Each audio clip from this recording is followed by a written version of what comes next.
Hola, recibe un saludo fraterno de tu amigo y servidor, profesor Jaime Pesante Reyes. Este video tiene el propósito de contribuir con los estudiantes de tercer año de bachillerato en ciencias que tienen la necesidad de realizar su proyecto de grado previo a obtener su título como bachiller de la República. Muchos estudiantes quizás tengan varias inquietudes en cómo levantar este documento. Y ese es mi objetivo: explicarte de manera clara, sencilla y práctica en qué consiste el proyecto de grado y cómo desarrollar tu investigación. ¿Qué es un proyecto de grado? Es un trabajo de carácter científico o tecnológico que por su contenido, desarrollo y metodología consiste en un aporte del estudiante a la comprensión y a la solución de un problema de carácter teórico o práctico concreto. Por esta razón, se constituye en el escenario donde el estudiante pone de manifiesto su capacidad de argumentación y las competencias laborales desarrolladas a través del estudio de la figura profesional correspondiente. ¿Cuál es el contenido que debe tener el proyecto de grado? Como observamos en la pantalla, el índice debería quedar de la siguiente manera: la carátula, la introducción, los antecedentes, la definición del estudio de caso, la justificación del caso de estudio, los objetivos del estudio de caso, tanto el objetivo general y los objetivos específicos, el marco conceptual, el marco metodológico, los resultados obtenidos, el análisis de los resultados, las conclusiones, las recomendaciones, la bibliografía y por último los anexos. ¿Qué debe contener la portada o carátula del proyecto de grado? En primer lugar, el logo institucional. Luego, el perfil profesional. Luego, el tema, el autor, el docente guía y el año lectivo. ¿Qué debe contener el tema? Como es un ensayo descriptivo, el tema debería contener lo siguiente. Primero, el propósito. La variable dependiente, es decir, la solución que pensamos plantear para solucionar el problema. La variable independiente, es decir, el problema. El caso concreto de estudio, el lugar donde se va a desarrollar la investigación y el tiempo al que corresponde la investigación. Es importante que los estudiantes y los docentes comprendan que el tema está bien planteado cuando tiene un mínimo de 15 palabras y un máximo de 20 palabras. Si se excede de ese número de palabras, habrá que replantearse, habrá que analizar hasta que me quede dentro de ese margen de número de palabras. Según los lineamientos emitidos por el Ministerio de Educación, la introducción del proyecto de grado no debe contener más de 250 palabras. ¿Y qué debe contener la introducción? El problema, las causas y consecuencias del problema, el objetivo general, las preguntas guías de investigación, la metodología aplicada, las fuentes principales de investigación y las soluciones que se proponen para resolver el problema. En lo relacionado con los antecedentes, estos no pueden pasar de 250 palabras y debe recoger datos relacionados con el problema en el contexto mundial, nacional, provincial, cantonal y local. En cuanto a la definición del estudio de casos, esto tampoco puede exceder de 250 palabras. ¿Pero qué debe contener más o menos? Primero, se debe procurar definir el caso concreto, es decir, dónde se presenta el problema y cómo se presenta este problema. Luego debemos determinar las características y las causas del problema, referidos al caso concreto que estamos estudiando. Y por último, establecer a quiénes y cómo afecta el problema.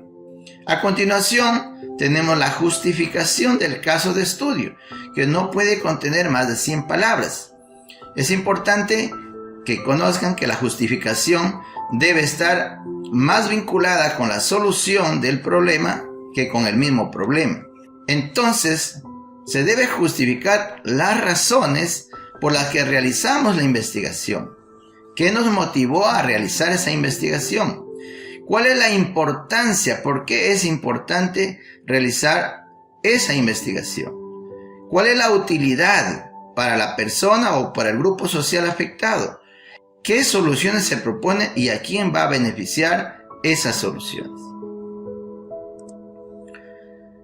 En lo relacionado con los objetivos del caso de estudio, este no debe contener más de 100 palabras y debe tener el objetivo general y los objetivos específicos. El objetivo general, como todos sabemos, debe cumplir los requisitos que se exige para todo objetivo general, es decir, tener el qué voy a investigar, cómo lo voy a investigar y para qué o con qué propósito voy a investigar. En el que voy a investigar debe estar relacionado con la solución del problema. Es verdad que tengo que investigar también el problema, pero yo le voy a dar prioridad aquí a la solución del problema. Eso voy a investigar. La metodología hace referencia a los métodos, técnicas e instrumentos que voy a aplicar para investigar. Y el para qué no es otra cosa que el propósito con el que yo realizo la investigación, que en este caso es solucionar dicho problema. En cuanto a los objetivos específicos, es importante que, como es un ensayo descriptivo, algo un poco ligero, no debemos excedernos de 3 objetivos específicos. El primer objetivo específico es importante que haga relación a la investigación del fenómeno, es decir, del problema y de la solución al problema. Para ello, tengo que poner en marcha los métodos, las técnicas y los instrumentos. El segundo objetivo específico debe tener relación con la búsqueda de la información científica sobre las 2 variables, problema y solución. Y el tercer objetivo tiene relación con los mecanismos de solución que se van a plantear. Para ello hay que contrastar la información empírica y la información científica. Dentro del marco conceptual que no puede exceder de 900 palabras, debemos investigar todo lo relacionado con la variable independiente, es decir, con el problema, basándonos en los aportes teóricos científicos de varios autores. De igual manera, debemos investigar todo lo relacionado con la variable dependiente, es decir, con la solución al problema. De la misma forma, buscando información de varios autores e ingresarla con las normas APA para ir alimentando poco a poco nuestra bibliografía. En cuanto al marco metodológico, antes de iniciar la investigación se debe definir con qué enfoque voy a hacer la investigación, con un enfoque cualitativo, con un enfoque cuantitativo o un enfoque mixto. Como es un estudio de caso, más se presta al enfoque cualitativo. Y el tipo de investigación también debemos definir, si es una investigación documental únicamente, si es una investigación de campo o es una investigación experimental. En este caso, para el marco teórico, necesito hacer una investigación documental, en libros, en revistas.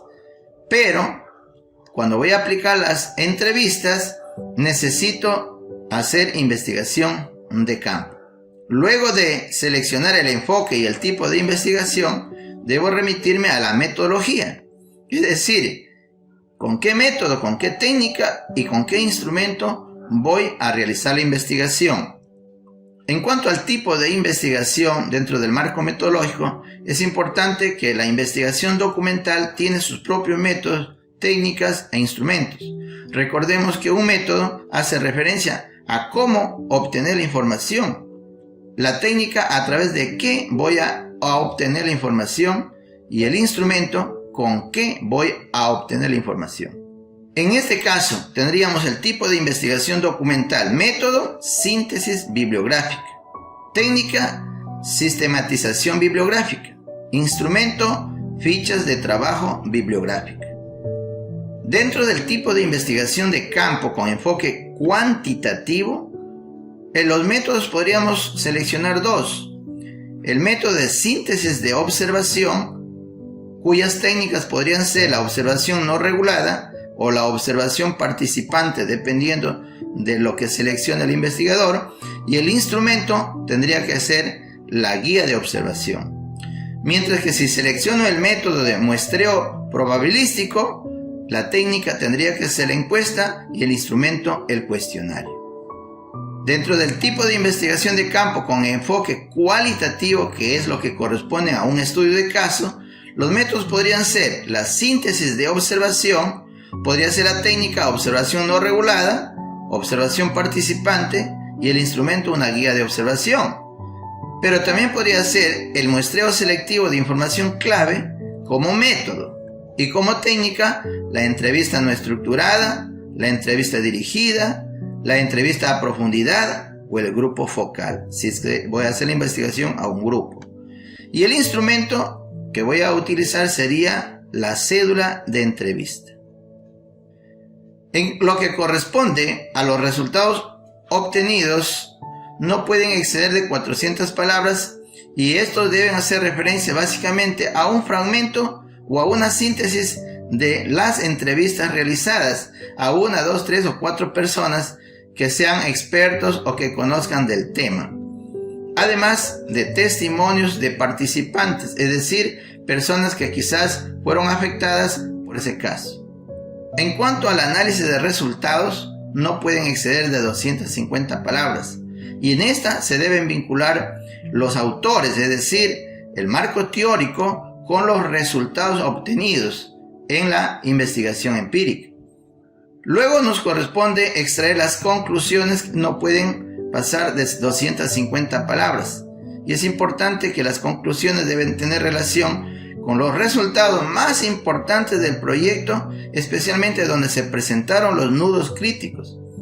Y se debe verificar si se cumplieron o no los objetivos planteados. Luego nos corresponden las recomendaciones, que igual no debe exceder de 250 palabras. Y estas vienen a ser realmente una propuesta sintética. Es decir, debe contener las soluciones que yo voy a recomendar que se apliquen en relación con los nudos críticos. Y si es posible, puedo dejar planteado temas como sugerencias de investigación para que se realicen a posterior otros trabajos. Ya casi al finalizar nos corresponde hablar un poco de la bibliografía. Lo que se exige es que deben ser ingresados con las normas APA.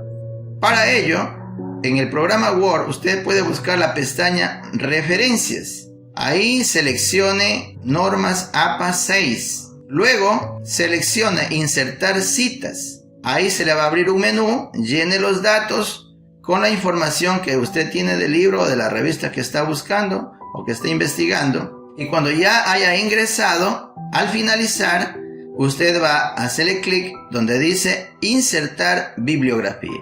Al finalizar, usted deberá poner todos los anexos, que entre otras cosas podrían tener los siguientes. Al finalizar, usted va a colocar los anexos.